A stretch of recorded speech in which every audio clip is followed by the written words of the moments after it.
Hello friends, आज हम देखेंगे हमारे इस वीडियो में जोफ्री चौसर के बारे में। ठीक है, कौन थे जोफ्री चौसर वो सब देखेंगे। इससे पहले हम पढ़ चुके हैं हमारे इंग्लिश एज में, मिडल इंग्लिश एज में हमने पढ़ा था एंग्लो नॉर्मन पीरियड और दूसरा एज ऑफ चौसर, जो कि हम आज एक दिन पहले वीडियो में कवर कर चुके हैं। पार्ट 2 हो गया था हमारा, ये हम बना लेते हैं हमारा पार्ट 3, क्योंकि मैंने सोचा कि राइटर के बारे में हम बाद में पढ़ेंगे, लेकिन क्योंकि ये एज ही चौसर के नाम पर है तो हमें चौसर के बारे में पढ़ना जरूरी है कि क्यों इतने इम्पोर्टेंट प्रोमिनेंट फिगर थे ये इंग्लिश लिटरेचर में। ठीक है, तो हाँ, हम इनको जानते हैं फादर ऑफ इंग्लिश लिटरेचर के नाम से। ये फादर रहे हैं इंग्लिश लिटरेचर के। इनको इनके किसी दोस्त ने या फिर इनके साथ वाले ने इनको ये नाम दिया था कि आप फादर ऑफ इंग्लिश लिटरेचर हो। ठीक है, दूसरी बात, ये एक ग्रेटेस्ट इंग्लिश पोइट तो थे ही थे, साथ ही साथ एक अच्छे ऑथर थे, एक डिप्लोमेट थे, सिविल सर्वेंट भी थे। ठीक है, इन्होंने अपने लाइफ में 3 किंग के टाइम पर खुद को सर्व किया था। मैं आपको बताती थी कौन वो 3 किंग्स थे इंग्लैंड के, जिनके टाइम पर इन्होंने एज ए सिविल सर्वेंट या फिर उन वहाँ पे सर्वेंट डिप्लोमेट के रूप में काम किया। पहले थे हमारे एडवर्ड, दूसरे थे रिचार्ड, अब देखो, और तीसरे थे हेनरी। तो रिचार्ड, एडवर्ड और हेनरी, ये 3 थे। हम देख लेते रिचार्ड और एडवर्ड कौन से थे। रिचार्ड 3rd,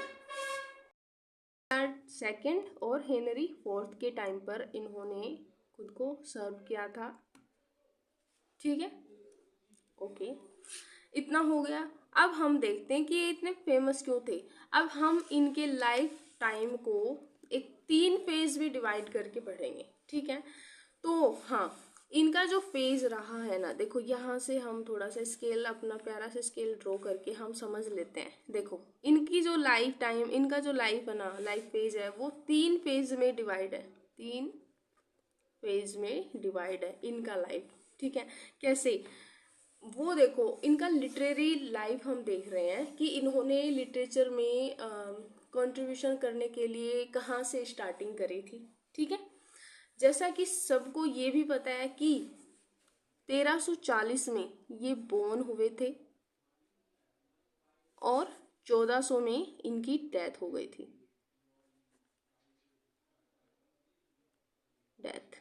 ठीक है, 1400 में इनकी जब डेथ हुई थी तो ये अपना वर्क इनकम्प्लीट रह गया था इनका, कौन सा, जो इनका मास्टरपीस है वो। ठीक है, तो हम देख लेते हैं पहला फेज इनका।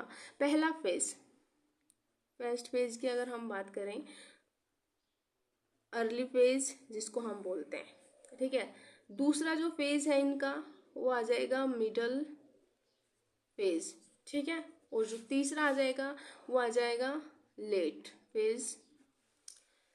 फेज आ गया। अब ये हो गया पहला, ये दूसरा और ये तीसरा। ठीक है, हम देखते हैं पहले फेज में क्या था। पहले फेज में जब ये राइटिंग कर रहे थे ना, तो इनकी जो राइटिंग में जो लैंग्वेज थी वो थी फ्रेंच। ठीक है, और जो इनका सेकंड फेज था ना, उसके अंदर जो वो लैंग्वेज यूज कर रहे थे वो थी इटालियन। ठीक है, और जो थर्ड पेज था उसके अंदर जो लैंग्वेज यूज कर रहे थे वो थी इंग्लिश। अब ये भी देख लेते हैं कि जो इनका इनके 3 फेज रहे हैं वो कौन कौन से ईयर वाइज हम देख लेते हैं। ठीक है, पहला फेज इनका आ जाता है 1370। ठीक है, दूसरा फेज जो इनका आ जाता है वो 1370 से स्टार्ट होता है और 1385 तक चलता है। ठीक है, और जो इनका थर्ड पेज है वो आ जाता है 1385 से लेकर 1400 तक, जहाँ पर इनकी हो जाती है डेथ। अंडरस्टैंड। हाँ, तो अब ये भी देख लेते हैं कि पहला जो पेज है जिनको हम फ्रेंच में देख सकते हैं कि फ्रेंच लैंग्वेज में काम कर रहे थे। तो क्या काम करा था फ्रेंच लैंग्वेज में? देखो, जब अगर कोई भी फ्रेंच राइटिंग करेगा तो उसके अंदर क्या थीम दिखेगी? ऑब्वियस सी बात है, उसके अंदर दिखने वाला है कोर्टली लव। कोर्टली लव, ठीक है, ये इसके अंदर दिखाया गया था। इसमें ज़्यादा कुछ नहीं था, बट इन्होंने एक बुक करी थी ट्रांसलेट, ठीक है, एक बुक ट्रांसलेट करी थी जिसका नाम है romance of the rose.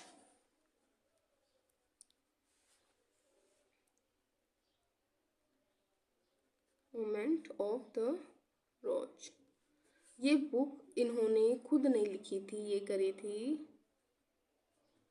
Translate. Okay, जो इनका सेकंड जो वर्क है इन्होंने लिखा था वो भी बहुत फेमस है, और जिनको हम जानते हैं द बुक ऑफ डचेस के नाम से। द बुक ऑफ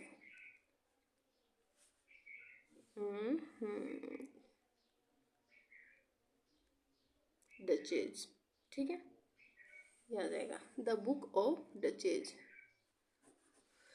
हाँ जी, तो ये जो बुक ऑफ डचेज है, ये बुक किसके बारे में थी? ये जो वर्क है इनका एक एलिजी थी, एक एलिजी थी किसके बारे में? Elegy for Blanche of Lancaster, of Caster, ठीक है। ये राजा की, ये उस टाइम के जो किंग थे उनकी वाइफ थी, और किंग ने बोला था कि चौसर साहब आप मेरी वाइफ के लिए एक पोइम, मुझे एक एलिजी लिख के दो, ठीक है। उन्होंने ये लिखा था एक ड्रीम विजन पोइम, ठीक है, dream vision poem. Dream vision poem क्या होती है?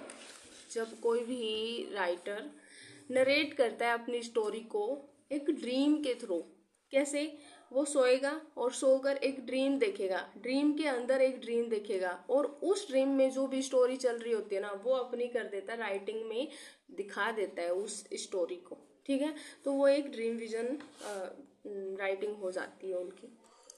हाँ जी, तो अब हम देख लेते हैं, ये हो गया इनका फर्स्ट पेज जिसके अंदर हमने दो चीजें देख ली। अब हम करते हैं सेकंड पेज। सेकंड पेज आ जाएगा इनका, जिसके बारे में, जिसको मैंने बताया था आपको, इटालियन पेज है ये।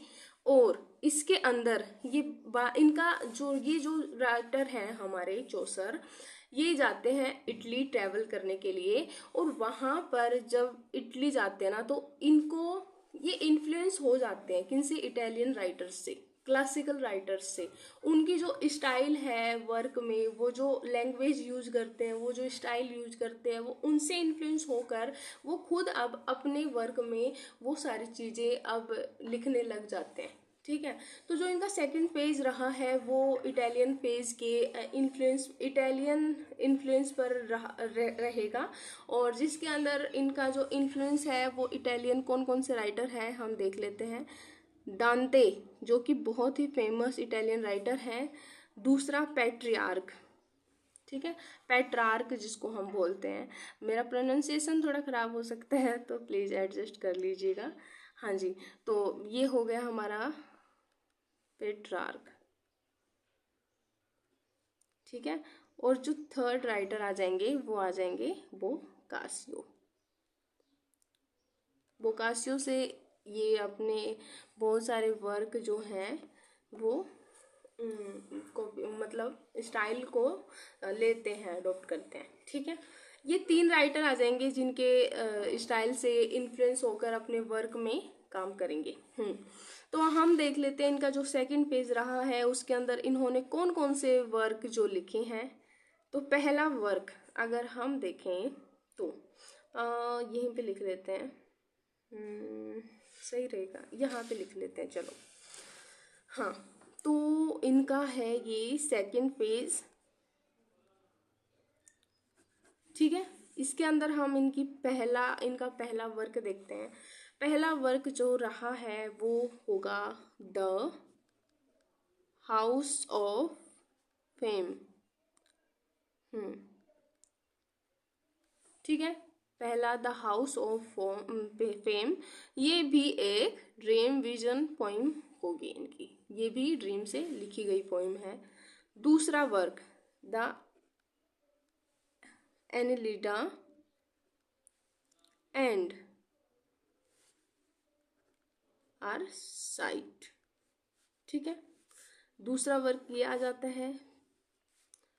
अगर हम तीसरे वर्क की बात करें तो आ जाएगा पार्लियामेंट ऑफ फाउल।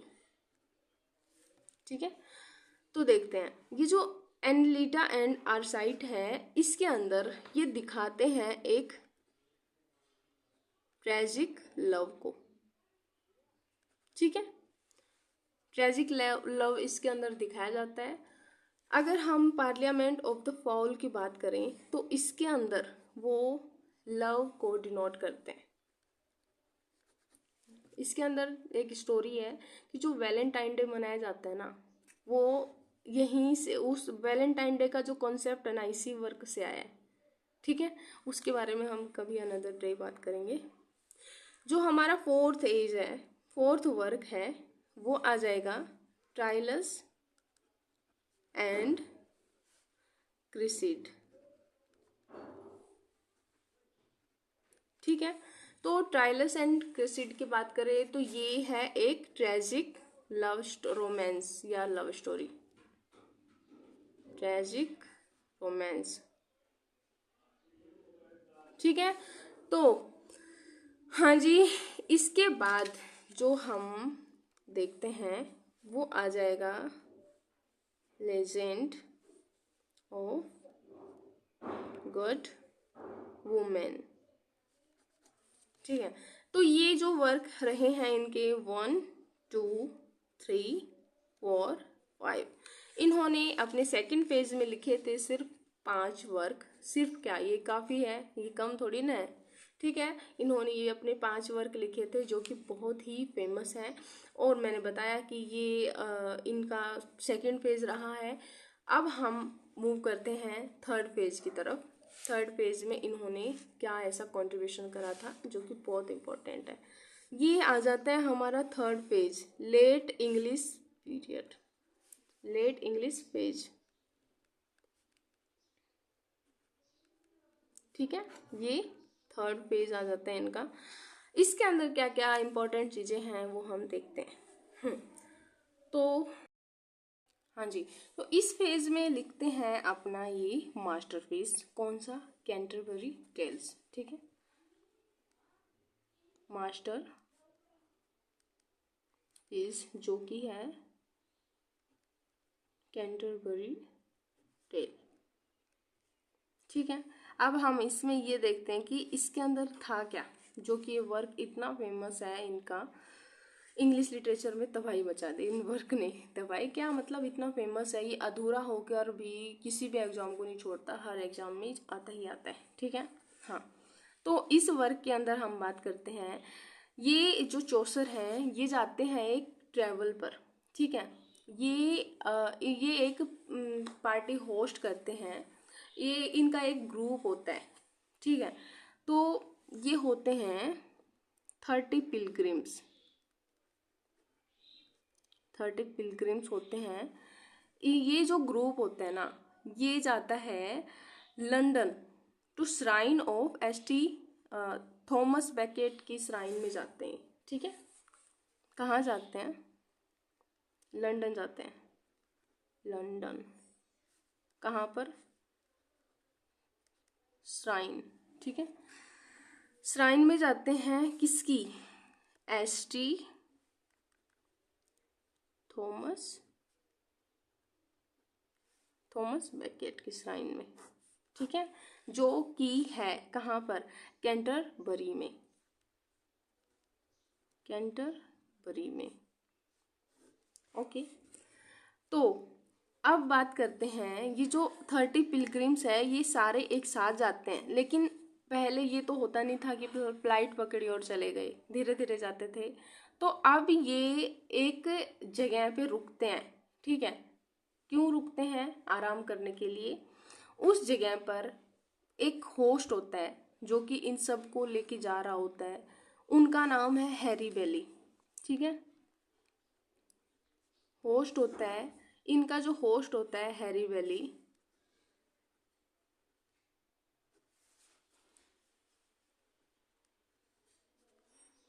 वो इनको बोलता है कि क्यों ना हम थोड़ा सा इंटरेस्टिंग बनाकर अपना जो ट्रैवल है इसको थोड़ा इंटरेस्टिंग बनाएं। तो उसके लिए वो बोलता है कि ईच एंड इंडिविजुअल जो पिलग्रिम है वो हर इंडिविजुअल 4 स्टोरीज नरेट करेगा, ठीक है। 2 स्टोरी जाते और 2 स्टोरी आते, ठीक है। तो 1 पर्सन क्या करेगा? 2 स्टोरी जाते और 2 स्टोरी आते, तो हो जाएंगी उसकी 4 स्टोरी, ठीक है। ऐसे ही वो 30 पिलग्रिम्स थे, ठीक है। तो देखो 30 पिलग्रिम्स अगर 4 स्टोरी नरेट करेंगे तो क्या हो जाएगा? इनका आ जाएगा 120। तो इनको लिखनी थी टोटल 120 स्टोरीज, जो कि ये नहीं कर पाए कंप्लीट, और इन्होंने सिर्फ और सिर्फ 24 टेल्स लिखी थी, ठीक है। अब हम देखेंगे कि कौन कौन सी वो टेल्स थी। टेल्स तो हम नहीं पढ़ पाएंगे इस वीडियो में क्योंकि वीडियो काफ़ी लंबा हो जाएगा। हम थोड़ा सा देख लेते हैं कि कैंटरबरी टेल्स के अंदर क्या और इसके अलावा क्या क्या चीज़ें थी, ठीक है। इतना हो गया। अब हम देखते हैं कि ये जो इन्होंने लिखा है, जिस जगह पे वो लोग ठहरे थे, ठीक है, तो उस जगह का नाम देख लो, बहुत ज़रूरी है। आता है जहाँ पर वो मीट करते हैं, सारी जगह वो सारे लोग जहाँ पर मिलते हैं उसको बोलते हैं टबार्ड इन, ठीक है। वो टबार्ड इन में बैठते हैं, बातें सातें करते हैं, और वहीं से वो अपना स्टोरी सुनाने का जो डिसीजन है वो लेते हैं, और अब वो जाते हैं आगे स्टोरी नरेट करते हुए, ठीक है। तो इस वर्क को लिखते टाइम उनका जो स्टाइल था वो उन्होंने क्या लिखा? सबसे पहले देखो, सबसे पहले वो लिखते हैं, जहाँ पर देख लेते हैं, सिटी। ये कंटेम्पररी टेल्स हैं जिसको मैं सिटी बोलती हूँ। हाँ जी। तो ये सबसे पहले लिखते हैं अपना जनरल प्रोलॉग, ठीक है। जनरल प्रोलॉग, ठीक है। जनरल प्रोलॉग में ये सबसे पहले इंट्रोड्यूस करते हैं किनको? सारे पिलग्रिम्स को। इंट्रोड्यूस ऑफ पिलग्रिम्स, ठीक है। दूसरा करते हैं उनके कैरेक्टर, उनके कैरेक्टर और उनका अपीयरेंस वो डिस्क्राइब करते हैं कि सारे जो पिलग्रिम्स थे एक एक के बारे में बताते हैं कि कौन कैसे दिखता था।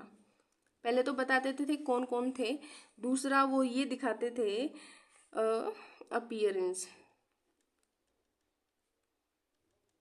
अपीयरेंस एंड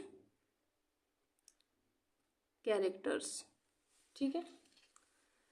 तीसरा हम देखें तो वो दिखाते थे कि इसके अंदर जो वर्क है इसके अंदर उन्होंने पूरी मतलब ऑल सोशल लाइफ को डिस्क्राइब करा है, ठीक है। कि उस टाइम पर भी कैसे जो सोशल क्लास थी वो कैसे डिवाइड थी, अलग अलग, ठीक है। सोशल क्लास, जैसे कि उसमें उस टेल्स में नाइट्स भी थे,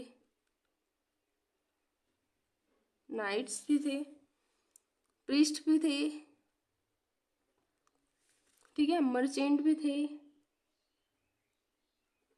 ठीक है। ऐसे ही करके बहुत सारे जो सोशल क्लास जो डिवीज़न है वो उनको दिखाते हैं। ठीक है, तो आज के इस वीडियो में हम करेंगे बस इतना ही, क्योंकि टाइम बहुत कम है और हम इससे ज़्यादा लंबा वीडियो नहीं कर सकते। तो आज के लिए इतना ही। Thank you so much.